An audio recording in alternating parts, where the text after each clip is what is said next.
Hello guys আসসালামু আলাইকুম, আশা করি সবাই অনেক ভালো আছো। এর আগের ভিডিওতে আমরা শিখেছিলাম হলো ফিউচারের একটা অংশ, সেটা হলো ফিউচার ইনডিফিনিট টেন্স, এবং আজকের ভিডিওতে আমরা শিখবো হলো ফিউচার কন্টিনিউয়াস টেন্স। তাহলে ফিউচার কন্টিনিউয়াস টেন্সটা কি? যে যে টেন্স দ্বারা কোনো কাজ ভবিষ্যৎকালে হচ্ছে যদি বোঝায়, তাহলে সেটাকে বলে ফিউচার কন্টিনিউয়াস টেন্স। এখন আমি যদি সংজ্ঞাটা লিখে দিই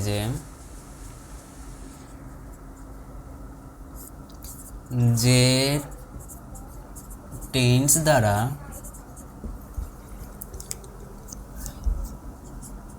ভবিষ্যৎকালে কোনো কাজ চলতে থাকবে বোঝাতে, কোনো কাজ চলতে থাকবে বোঝালে তাকে ফিউচার কন্টিনিউয়াস টেন্স বলে। যে টেন্স দ্বারা কোনো কাজ ভবিষ্যৎকালে চলতে থাকবে বোঝালে তাকে ফিউচার কন্টিনিউয়াস টেন্স বলে। আর এর আগের ভিডিওতে আমরা শিখেছিলাম হলো ফিউচার ইনডিফিনিট, অর্থাৎ যে টেন্স দ্বারা ভবিষ্যৎকালে কোনো কাজ চলবে বোঝালে, তাহলে সেটা হলো ফিউচার ইনডিফিনিট। তোমরা যদি ওই ভিডিওটা না দেখে আসো, তাহলে উপরে আই বাটনে থাকা লিঙ্কের উপর ক্লিক করে আশা করি দেখে নিবা। এখন প্রত্যেকটা টেন্সেরই চেনার উপায় দিয়েছি, এবারে ঠিক একইভাবে এখানেও চেনার উপায় দেব। চেনার উপায় এখন হলো ফিউচার কন্টিনিউয়াস টেন্সের চেনার উপায়টা কি? ফিউচার কন্টিনিউয়াস টেন্সের চেনার উপায় হলো যে বাংলা ক্রিয়ার শেষে তৎকব, সরাসরি কথা, বাংলা ক্রিয়ার শেষে তৎকব থাকলে তাহলে সেটাকে আমাকে বুঝে নিতে হবে যে সেটা হলো ফিউচার কন্টিনিউয়াস টেন্স। যদি লিখি যে বাংলা ক্রিয়ার শেষে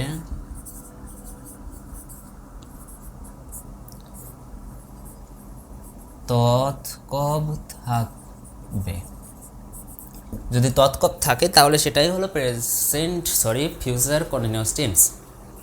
এখন যদি আমি এটার গঠন প্রণালীতে আসি, তাহলে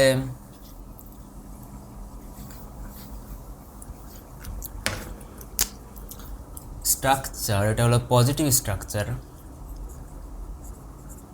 স্ট্রাকচারটা হলো আমরা ফিউচার ইনডিফিনিট টেন্সে শিখছিলাম হলো সাবজেক্ট প্লাস শ্যাল অথবা will plus V1 plus object, এটা শিখছিলাম হলো ফিউচার ইনডিফিনিট টেন্সে। আর যদি আমি এখান থেকে সরাসরি ফিউচার কন্টিনিউয়াস টেন্সে কনভার্ট করতে চাই, বেশি কিছু না, শুধুমাত্র শ্যাল অথবা উইলের সাথে একটা বি লাগাবো আর ভার্বের সাথে আইএনজি, শেষ। এটাই হলো স্ট্রাকচার। এখন যদি লিখি যে সাবজেক্ট প্লাস শ্যাল অথবা will plus be plus verb plus ING plus object, এটা হলো ফিউচার কন্টিনিউয়াস টেন্সের একটা স্ট্রাকচার, যেটা হলো পজিটিভ স্ট্রাকচার। আর যদি এটার আমি এক্সাম্পল আসি, যে তাহলে যদি লিখি এক্সাম্পল যদি দেই যে আমি পড়িতে থাকিব, চেনার উপায় কি দিয়েছিলাম যে তৎ অথবা কব, এখানে কব, ঠিক এখানে কব, যদি আমি এটা রশ্মিটা বাদ দিই কি হয়, কব, এটা হলো কব। তাহলে কি বুঝলাম যে যদি বাংলা ক্রিয়া শেষে তৎ অথবা কব থাকে তাহলে সেটা হলো ফিউচার কন্টিনিউয়াস টেন্স। ঠিক একইভাবে এখানে তৎ অথবা কব ছিল, তাই এটা ফিউচার কন্টিনিউয়াস টেন্স। তাহলে এখানে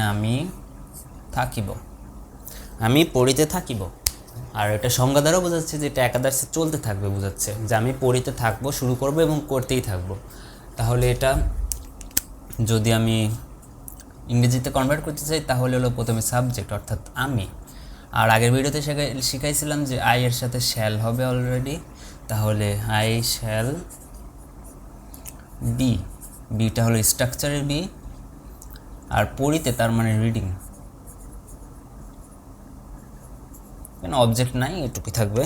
তাহলে এখানে কি লিখলাম যে আমি পড়িতে থাকবো অর্থাৎ আই শ্যাল বি রিডিং। এটা হলো ফিউচার কন্টিনিউয়াস টেন্সের পজিটিভ স্ট্রাকচার। যদি আমি এখন নেগেটিভ স্ট্রাকচারের দিকে যাই,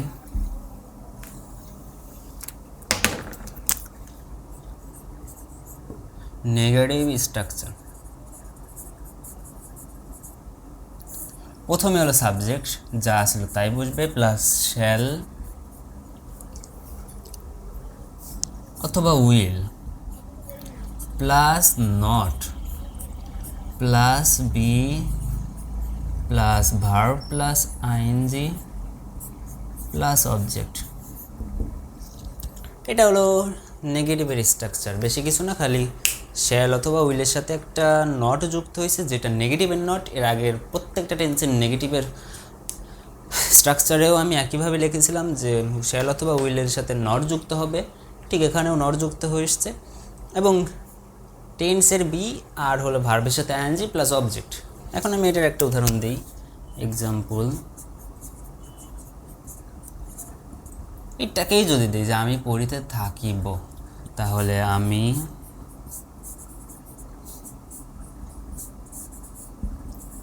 পড়িতে থাকিব, আর নেগেটিভ যেহেতু বুঝাচ্ছে তাহলে থাকিব না, আমি পড়িতে থাকিব না।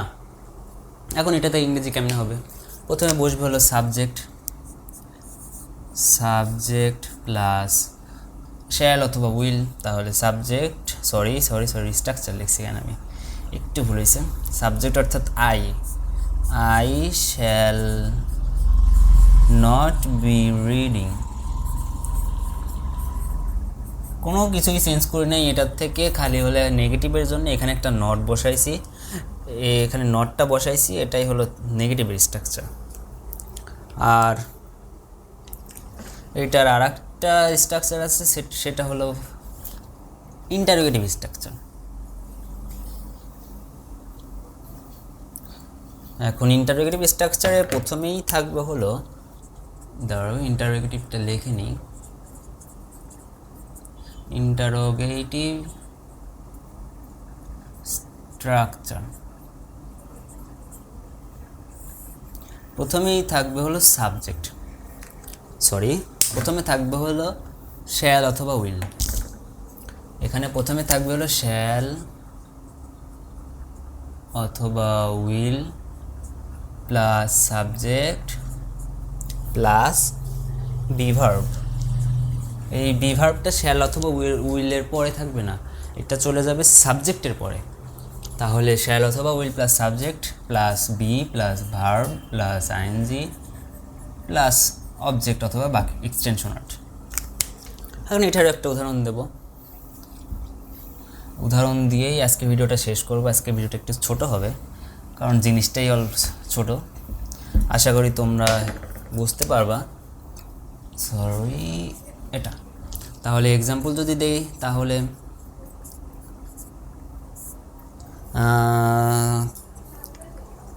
তুমি কি গান গাইতে থাকিবে, কি লিখলাম যে তুমি কি গান গাইতে থাকিবে, তাহলে প্রথমে বসবে বলে শ্যাল অথবা উইল। যেহেতু তুমি, তাহলে তুমির সাথে কি বসে, ইউ এর সাথে কি বসে, সাধারণত উইল, এটা আমরা আগের ভিডিওতে শিখছি। তাহলে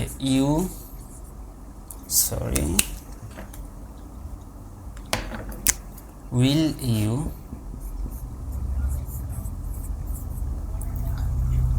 singing a song, will you be singing a song। আর লাস্টে প্রশ্নবোধক কি লিখলাম যে উইলটা হলো স্ট্রাকচারের উইলটা বসছে প্রথমে, যেহেতু এটা ইন্টারোগেটিভ সেন্টেন্স, আর তারপরে যে ইউ বসছে হলো সাবজেক্ট তারপরে বি ভার্ব স্ট্রাকচার অনুযায়ী সাবজেক্টের পরে বসছে এবং সিঙ্গিং অর্থাৎ ভার্ব প্লাস আইএনজি এবং এটা হলো অবজেক্ট অথবা এক্সটেনশন ওয়ার্ড।